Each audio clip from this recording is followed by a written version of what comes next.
What happened to Japan? After the war.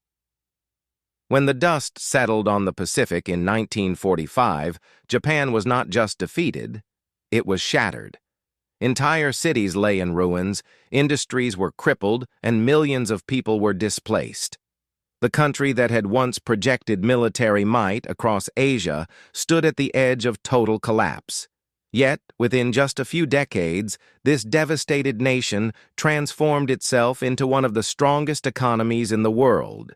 This is the story of Japan's post-war rebirth, a journey from ashes to innovation, from militarism to democracy, from despair to hope. A Nation in Ashes, 1945. In August 1945, 2 atomic bombs dropped on Hiroshima and Nagasaki brought Japan's war to an abrupt and devastating end. Beyond the immediate destruction, hundreds of thousands dead, cities reduced to rubble, Japan faced famine, homelessness, and the loss of an entire generation of young men to war. Industrial capacity had been wiped out. Railways, ports, and factories were barely functional. But perhaps even more devastating was the psychological blow. The Japanese people had been told for years that their nation was invincible, guided by a divine emperor and destined to lead Asia. Now, under occupation and facing mass unemployment, many questioned not only their government but their own identity. The arrival of the Allies. In September 1945, Allied forces, primarily led by the United States, began the occupation of Japan. This was no ordinary military takeover.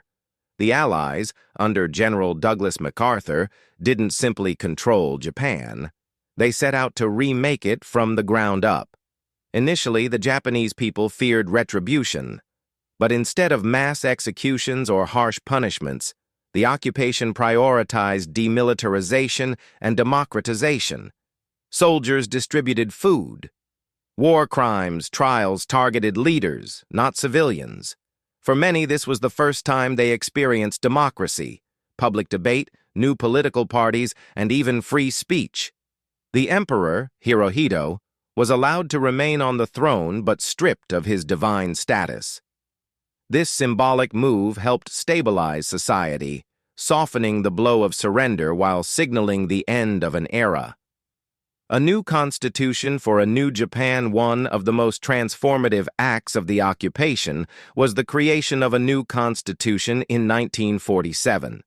Drafted under the supervision of American officials but approved by the Japanese Diet, this constitution reshaped every aspect of political life. Its most famous provision, Article 9, renounced war as a sovereign right and prohibited Japan from maintaining a standing army for combat purposes. The nation that had once prided itself on its military prowess was now legally pacifist. This was revolutionary. Not only did it signal to the world that Japan had turned away from aggression, but it also allowed the government to redirect resources from weapons to rebuilding the country.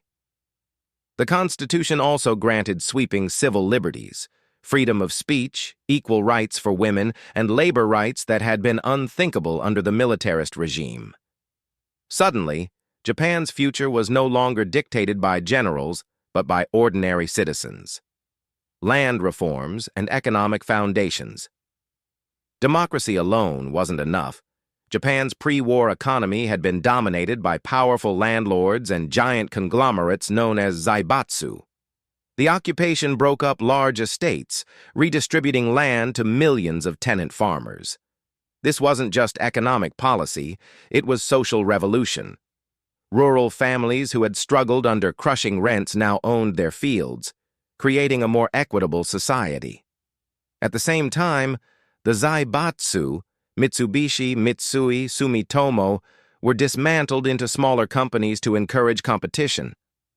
Although many would later regroup as keiretsu, the initial breakup allowed for a broader distribution of economic power. These reforms planted the seeds of Japan's later success, a stable middle class, a competitive economy, and a society less prone to the extremes of wealth and poverty.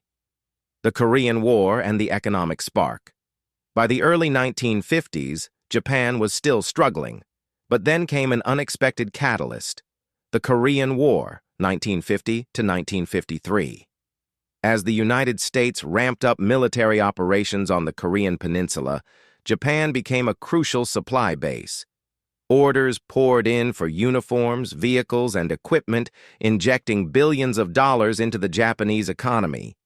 This special procurement acted like a jump-start, reviving factories, ports, and railways. Unemployment dropped, production soared, and Japanese companies gained valuable experience in mass manufacturing. Within a few short years, Japan had moved from post-war destitution to a self-sustaining industrial economy. The Japanese economic miracle. The 1950s and 1960s became known as the period of the Japanese economic miracle. With American support, a disciplined workforce, and a culture of innovation, Japan grew at an astonishing rate. Key industries, steel, shipbuilding,